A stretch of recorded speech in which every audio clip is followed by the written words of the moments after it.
우리 일본은 과거에 그저 강자의 위치에서 당연한 일을 했을 뿐이에요. 약소국이었던 한국을 다스리고 부려먹은 게 뭐가 그렇게 잘못인가요? 한국은 그때도 힘이 없었고 지금도 여전히 우리가 우위를 점하고 있다고 생각하는데 그렇게 큰 문제일까요? 이제 태풍 산산으로 우리 일본이 큰 타격을 입긴 했지만 그건 자연의 힘이지 우리가 잘못해서 그런 건 아니잖아요. 그런데 이번에 LA에서 온 언론인 클레어 올리아가 일본의 재난 대처 현장을 보고 아주 실망스러워하더군요. 오염수 방류 문제를 취재하러 왔다가 일본의 대응 방식에 경악한 그녀는 과연 이 강대국 일본이 맞는지 의문을 품었어요. 도대체 그녀가 현장에서 어떤 충격을 받았는지 지금 바로 들어보시죠. 안녕하세요, 여러분. 저는 LA에서 온 언론인 클레어 올리아라고 해요. 오늘은 일본에서 겪고 있는 엄청난 재난 상황에 대해 이야기하려고 해요. 여러분도 이미 뉴스를 통해 들어서 아시겠지만 일본은 지금 역대급 태풍인 산산에 큰 피해를 입고 있어요. 이 태풍은 초속 60m의 강풍과 엄청난 양의 비를 동반하면서 규슈 지역을 완전히 초토화시키고 있죠. 제가 현지에서 보고 겪은 이야기를 여러분께 생생하게 전해드리려고 해요. 제가 일본에 도착했을 때 첫 느낌은 공기 중에 긴장감이 가득하다는 거였어요. 사람들은 태풍이 다가오고 있다는 소식을 들었지만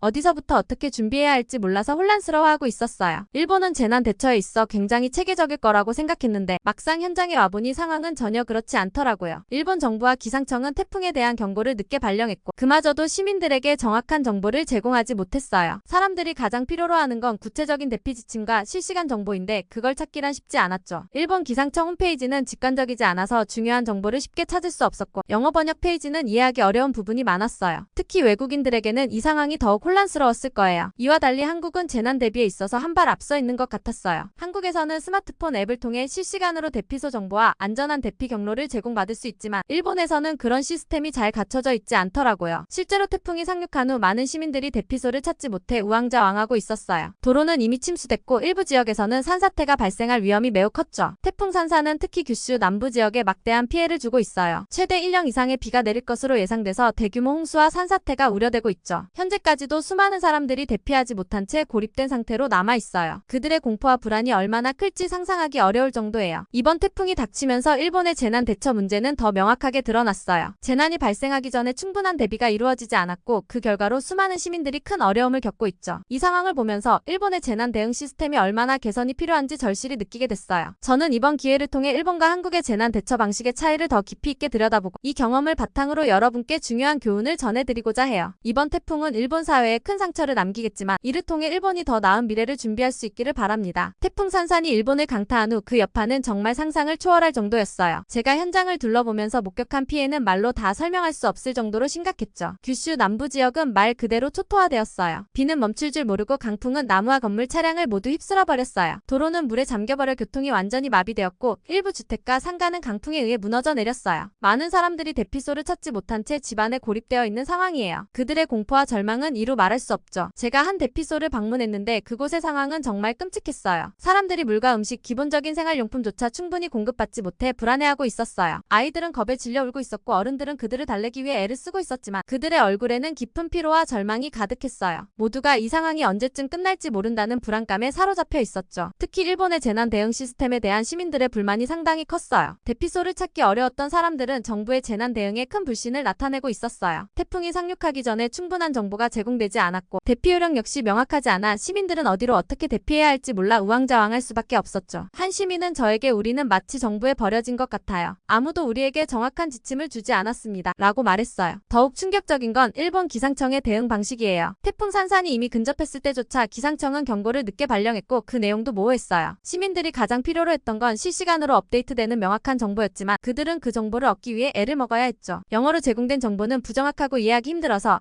일본에 거주하는 외국인들은 더욱 큰 혼란에 빠졌어요. 제가 만난 몇몇 외국인들은 대피소로 이동하는 과정에서 큰 어려움을 겪었다고 하더군요. 그들은 우리는 정보에 의존할 수밖에 없었는데 그 정보가 부정확하니 정말 답답했다라고 말했어요. 반면 이런 상황에서 한국의 대응 방식은 큰 차이를 보였어요. 한국은 태풍이 접근하기 훨씬 전부터 시민들에게 명확한 지침을 제공하고 스마트폰 앱을 통해 실시간 대피소 위치와 안전한 경로를 안내해 주었죠. 그들은 시스템적으로 잘 준비되어 있었고 덕분에 시민들은 비교적 차분하게 대처할 수 있었어요. 저는 이런 차이를 보면서 일본 일본의 재난 대응 시스템이 얼마나 개선이 필요한지 절실히 느끼게 되었어요. 대피소에 모인 사람들 중에는 가족을 잃은 사람들도 많았고 아직 연락이 닿지 않은 가족들을 걱정하는 이들도 있었어요. 그들은 대체 어디로 가야 할지 어떻게 이 상황을 이겨낼 수 있을지 몰라서 혼란스러워하고 있었어요. 한 어머니는 아이들을 어떻게 지켜야 할지 모르겠어요. 여기서 계속 기다리는 것만으로는 안전을 보장받을 수 없을 것 같아요. 라며 눈물을 흘리셨어요. 이 모든 상황을 지켜보면서 저는 일본이 이번 재난을 통해 큰 교훈을 얻어야 한다고 생각하게 되었어요. 재난 대비 시스템의 전면적인 재정비가 필요하며 시민들에게 더 나은 정보 제공과 대처 방법을 마련해야 할 필요가 있죠. 그리고 무엇보다 중요한 건 이 재난 속에서도 우리는 서로를 돕고 함께 이겨내야 한다는 거예요. 여러분 정말 믿기 힘들 정도로 끔찍한 상황이에요. 태풍 산산이 일본을 덮치면서 그 여파는 상상 이상으로 컸죠. 그런데 여기에 더해 또 다른 심각한 문제가 일본 사회를 덮치고 있어요. 바로 후쿠시마 오염수 방류 문제예요. 이 문제는 일본 내외에서 이미 큰 논란을 일으키고 있는데 태풍이 몰고 온 재난과 맞물려서 더욱 큰 불안을 낳고 있어요. 제가 일본에 도착해서 이 상황을 직접 목격하고 나니 그 불안감이 얼마나 깊은지 피부로 느낄 수 있었어요. 규슈 지역의 주민들은 태풍 피해로 이미 큰 고통을 겪고 있는데 이제는 오염수 방류가 가져올 환경적 재앙까지 걱정해야 하는 상황이 된 거예요. 이곳 사람들은 태풍이 오염수를 더 넓게 퍼뜨리지 않을까 하는 두려움에 휩싸여 있었어요. 바람과 비로 방사성 물질이 더 넓은 지역으로 퍼질 수 있다는 전문가들의 경고는 이들의 불안을 더 키우고 있었죠. 현지에서 만난 한 어부의 이야기가 아직도 잊히질 않아요. 그는 태풍으로 인해 집과 배를 잃은 상황이었는데 이제는 바다마저도 믿을 수 없다고 했어요. 태풍이 지나간 후에도 바다에 나가기가 두려워요. 물고기가 오염되면 우리도 함께 위험해질 거예요. 생계를 잃게 될까 봐 너무나도 두렵습니다. 이 말에 담긴 절망이 얼마나 큰지 여러분도 느껴지시죠? 이곳 사람들은 이제 자연재해뿐만 아니라 인재로 인한 재앙까지도 감내해야 하는 상황이에요. 게다가 일본 정부의 오염수 방류 결정이 어떻게 이루어졌는지에 대해 시민들은 크게 분노하고 있어요. 그들은 이 문제에 대해 충분한 논의도 없었고 투명한 정보 제공도 없었다고 말해요. 특히 태풍 산산이 일본을 강타한 후 정부가 오염수 방류에 대해 더욱 신중하게 접근해야 한다는 목소리가 높아지고 있어요. 일본 국민들 사이에서는 우리는 이미 태풍으로 큰 피해를 입었는데 오염수까지 방류된다면 도대체 우리에게 무엇이 남겠냐는 절망적인 반응이 나올 정도예요. 이 문제는 일본 내에서만 논란이 되는 게 아니에요. 한국에서도 이 문제에 대한 우려가 크게 커지고 있어요. 태풍 산산으로 인한 피해가 가시화되면서 오염수 방류에 대한 국제적인 비판과 우려도 더 강해지고 있죠. 한국의 환경단체들은 일본의 오염수 방류가 국제적인 재난을 초래할 수 있다고 경고하고 있으며 일본 정부의 책임 있는 대응을 촉구하고 있어요. 일본 내에서도 점점 더 많은 사람들이 정부의 결정에 대해 의문을 품고 비판하는 목소리를 높이고 있습니다. 여러분 이 상황을 직접 겪고 있는 저는 일본 사회가 이번 위기를 어떻게 이겨낼 수 있을지 정말 걱정이 돼요. 재난은 자연적으로 발생한 태풍뿐만 아니라 인재로 인해 발생한 문제들까지 겹쳐지면서 상황은 더욱 복잡해지고 있어요. 일본 국민들은 지금 그 어느 때보다도 정부의 투명한 정보 제공과 신뢰할 수 있는 대응을 요구하고 있어요. 하지만 이런 요구가 얼마나 받아들여질지 그리고 일본이 앞으로 어떻게 나아갈지는 아직도 불투명해요. 여러분도 아시다시피 일본은 역사적으로도 여러 가지 어려운 시기를 겪어왔지만 이번에는 그 위기가 한층 더 심각한 것 같아요. 자연재해와 인재가 동시에 발생하면서 일본 사회는 그야말로 큰 위기에 처해 있는 상황이에요. 이제 일본은 그 어느 때보다도 강한 결단력과 국제사회의 협력이 필요해요. 여러분, 이번 태풍 산산과 오염수 방류 문제로 일본 사회가 겪고 있는 혼란은 상상 이상입니다. 제가 이곳에서 느낀 것은 단순히 자연재해가 아니라 재난이 여러 겹으로 겹쳐지면서 일본 사회가 그야말로 붕괴 직전까지 몰리고 있다는 점이에요. 사람들은 큰 충격에 휩싸여 있고 정부에 대한 불신은 날로 커져가고 있죠. 태풍 산산이 지나가면서 피해 상황은 더욱 악화되고 있어요. 규슈 지역뿐만 아니라 일본 전역에서 피해 보고가 계속 들어오고 있습니다. 강력한 바람과 폭우로 인해 주택과 상점이 파괴되고 도로와 교통망이 마비되었어요. 전기와 통신도 불안정해서 많은 지역에서는 아직도 연락이 두절된 상태로 남아있어요. 한 대피소에서는 전기가 끊겨 밤새 깜깜한 상태로 지내야 했다는 이야기를 들었어요. 사람들은 더 이상 정부의 대응을 믿지 못하고 서로의 안전을 걱정하며 자구책을 마련하려고 애쓰고 있죠. 제가 만난 사람들 중에는 이런 상황에서 분노를 넘어 체념한 사람들도 많아요. 그들은 더 이상 정부의 대응을 기대하지 않아요. 오히려 스스로 생존할 방법을 찾기 위해 노력하고 있어요. 한 주민은 우리는 지금 살아남기 위해 모든 것을 다 해야 합니다. 정부는 우리를 돕지 않을 거예요. 라고 말했어요. 그의 말에서 느껴지는 절망감은 정말로 컸어요. 일본 정부는 이번 재난에서 또 한 번의 큰 시험대에 오른 셈이에요. 여기에 오염수 방류 문제까지 겹치면서 일본 내에서 불안과 혼란은 더욱 증폭되고 있어요. 정부가 오염수 방류 결정을 발표했을 때만 해도 많은 사람들이 반발했지만 이제는 그 반발이 단순한 불만을 넘어 공포로 변하고 있습니다. 특히 태풍 산산이 오염수를 더 넓게 퍼뜨릴 수 있다는 우려가 커지면서 사람들은 물과 식량에 대한 불안감을 느끼고 있어요. 우리는 먹을 물조차 안전하지 않게 된 것 같아요. 라는 말이 이곳 사람들의 불안을 그대로 보여주고 있죠. 한국과 같은 이웃 나라들과의 비교도 피할 수 없어요. 일본 국민들은 태풍이나 재난 상황에서 한국이 보여주는 신속하고 체계적인 대응을 보며 부러움을 느끼고 있어요. 한국은 재난이 발생하기 전에 충분한 대비를 하고 발생 후에도 신속하게 대처하는 시스템을 갖추고 있어요. 반면 일본은 이러한 체계적인 대응이 부족한 상황이에요. 재난이 발생했을 때 국민들에게 실시간으로 정보를 제공하고 대피소와 안전한 경로를 안내하는 시스템이 부족하다 보니 많은 사람들이 우왕좌왕할 수밖에 없었어요. 더욱이 일본 기상청의 정보 제공 방식은 시민들에게 신뢰를 주지 못했어요. 태풍 산산이 상륙하기 전에도 경고는 있었지만 그 경고가 얼마나 심각한 상황을 의미하는지 충분히 전달되지 않았어요. 그래서 많은 사람들이 태풍이 다가오기 전까지도 상황의 심각성을 깨닫지 못하고 있었어요. 이 때문에 피해는 더 커졌고 대피소에 몰려든 사람들은 불안에 떨고 있죠. 지금 일본 사회는 큰 혼란 속에서 방향을 잃은 상태예요. 사람들은 정부의 대응을 신뢰하지 못하고 자신들이 할 수 있는 범위 내에서 스스로를 지키려 하고 있어요. 그러나 이 모든 것이 충분하지 않다는 사실을 모두가 알고 있어요. 일본 정부는 이번 재난을 계기로 재난 대응 시스템을 전면적으로 재검토하고 개선해야 할 필요성이 절실히 느껴집니다. 그렇지 않으면 이런 혼란은 앞으로도 계속 반복될 것이기 때문이에요. 저는 이곳에서 많은 사람들과 이야기를 나누면서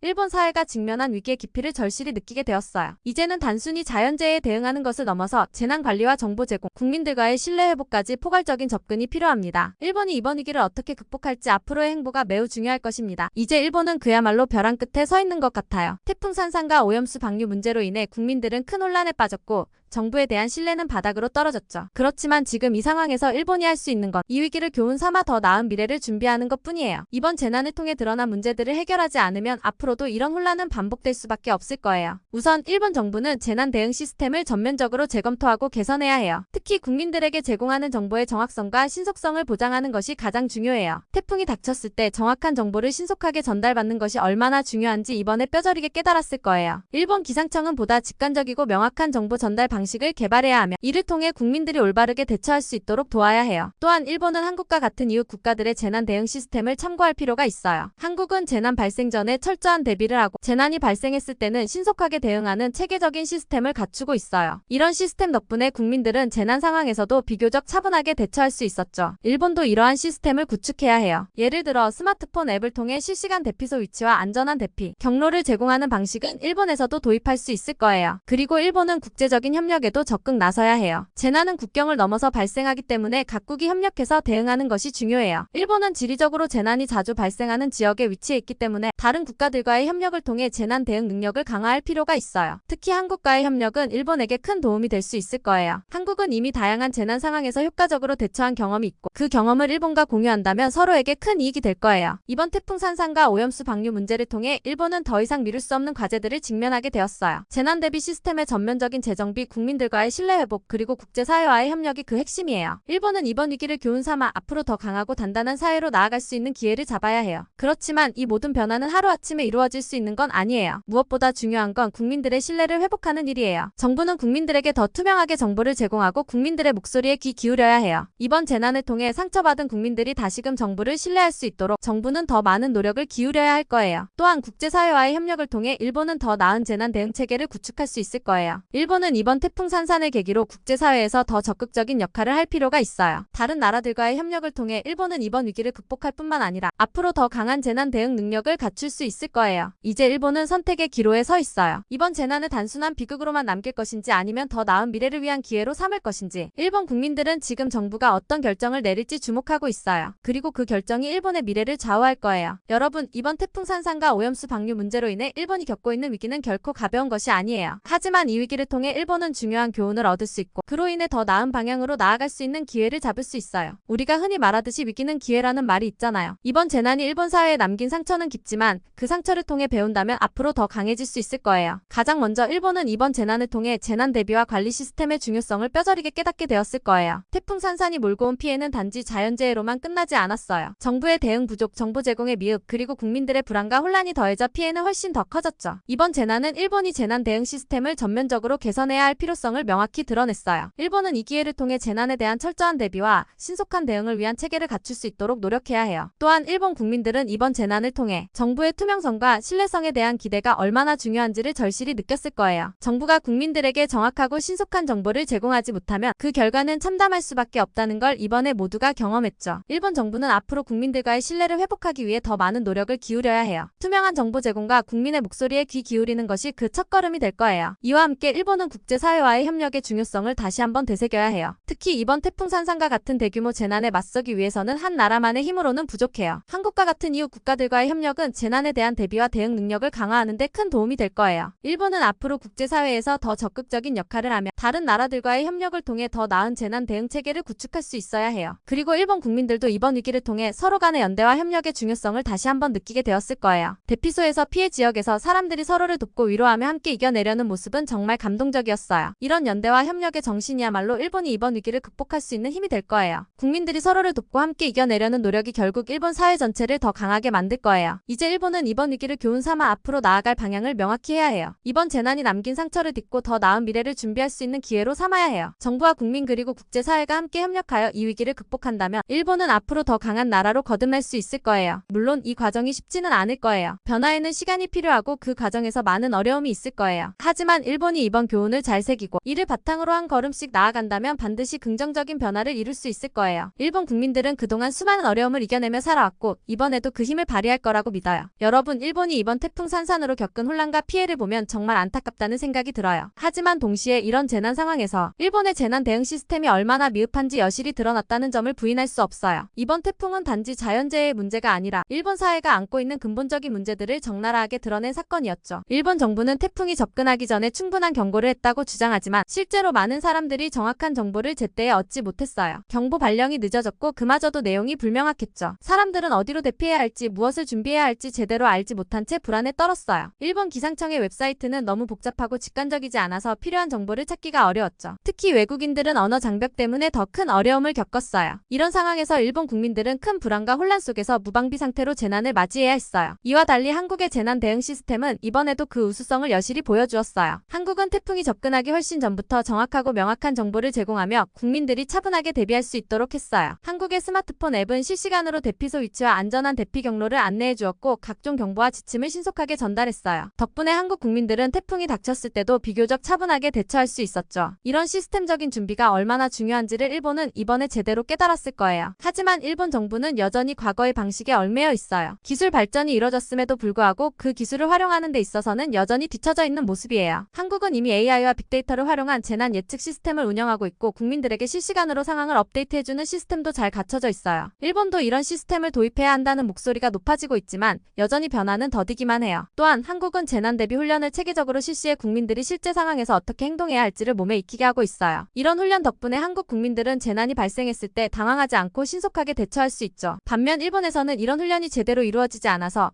이번 태풍 산산 때도 많은 사람들이 어떻게 행동해야 할지 몰라 우왕좌왕했어요. 이는 일본 정부가 국민들의 안전을 위해 충분한 노력을 기울이지 않았다는 증거죠. 재난 대응에 있어 가장 중요한 것은 국민들의 생명과 안전을 지키는 것이에요. 일본 정부는 이번 태풍 산산을 계기로 더 이상 미룰 수 없는 과제를 직면하게 되었어요. 한국처럼 신속하고 정확한 정보 제공, 체계적인 훈련, 그리고 기술을 활용한 대응 시스템을 갖추지 않으면 일본은 앞으로도 같은 문제를 반복하게 될 거예요. 한국은 이미 재난 대응에서 세계적인 모범 사례로 인정받고 있어요. 일본도 이제는 한국의 시스템을 본받아야 할 때예요. 국민들에게 더 나은 안전을 제공하기 위해서 일본은 과거의 방식을 과감히 버리고 새로운 변화를 받아들여야 해요. 그렇지 않으면 이번 태풍 산산과 같은 재난에서 얻은 교훈도 무의미해질 뿐이에요. 솔직히 이번 태풍 산산을 겪으면서 일본이 이렇게까지 무능할 줄은 몰랐어요. 재난이 닥쳤을 때 정부의 역할이 얼마나 중요한지를 이번에 뼈저리게 느꼈죠. 하지만 일본 정부는 국민의 안전을 지킬 준비가 전혀 되어 있지 않았어요. 태풍이 덮치기 전부터 사람들은 혼란에 빠졌고 이후 상황은 더 악화되기만 했어요. 이런 상황에서 일본에 대한 실망감은 날로 커져만 가더라고요. 정부는 국민들을 제대로 보호하지 못했고 정보 제공도 형편없었어요. 언제 어디서 태풍이 올지 명확하게 알려주지 못했고 대피소 안내도 제대로 이루어지지 않았어요. 이번에 많은 사람들이 대피소를 찾지 못해 우왕좌왕했죠. 어떤 사람들은 아예 대피소가 어딘지도 몰랐다고 하더군요. 이게 말이 되나요? 그야말로 총체적 난국이었어요. 저는 더 이상 이런 상황을 감당할 수 없다고 생각했어요. 이번에 저는 한국행 비행기표를 예매할 수 있었는데 그게 얼마나 다행스러운 일인지 몰라요. 한국은 이미 태풍 같은 자연재해에 대해 잘 대비하고 있다는 사실을 알고 있었거든요. 한국에서는 재난이 발생하면 신속하고 정확하게 정보를 제공해주고 국민들이 안전하게 대피할 수 있도록 시스템이 잘 갖춰져 있어요. 그래서 저도 빨리 한국으로 가서 안전한 곳에서 지내고 싶다는 생각이 간절했어요. 비행기표를 예매한 후에도 일본에 머물러 있는 동안 마음이 불안했어요. 언제 또다시 태풍이 덮칠지, 언제 또다시 혼란에 빠질지 모르는 상황이었으니까요. 일본에 있는 동안 매일같이 불안에 떨며 지냈어요. 그러나 한국에 가게 되면 그런 걱정은 하지 않아도 될 거라는 생각에 마음이 조금은 놓였죠. 한국에서는 정부가 국민들을 안전하게 지켜줄 거라는 거라는 믿음이 있었으니까요. 정말 솔직히 말해서 일본은 이번 재난에서 한참 뒤처진 나라처럼 보였어요. 이제는 한국처럼 재난에 잘 대비할 수 있는 시스템을 구축해야 할 때예요. 그런데 그게 당장 이뤄질 수 있을까요? 아마도 쉽지 않을 거라는 생각이 들어요. 그래서 저는 이번에 한국으로 가게 된 게 정말 다행이라고 생각해요. 한국에 가서 안전한 곳에서 지낼 수 있다는 기대감이 커지고 있어요. 한국에 도착하면 그곳에서의 생활이 얼마나 안정적일지 벌써부터 기대가 돼요. 정부가 국민들을 신속하고 정확하게 보호해줄 거라는 믿음이 있으니까요. 그리고 한국이 보여주는 모범적인 재난 대응 시스템을 직접 경험해볼 수 있다는 생각에 가슴이 설레기도 해요. 일본에서의 끔찍한 경험을 뒤로하고 한국에서의 새로운 시작을 기대하며 이 모든 혼란을 마무리할 수 있기를 바라고 있어요. 클레어 올리아 씨의 사연 어떻게 들으셨나요? 일본은 죄가 없다고 하지만 한국에게 저질렀던 죄를 생각하면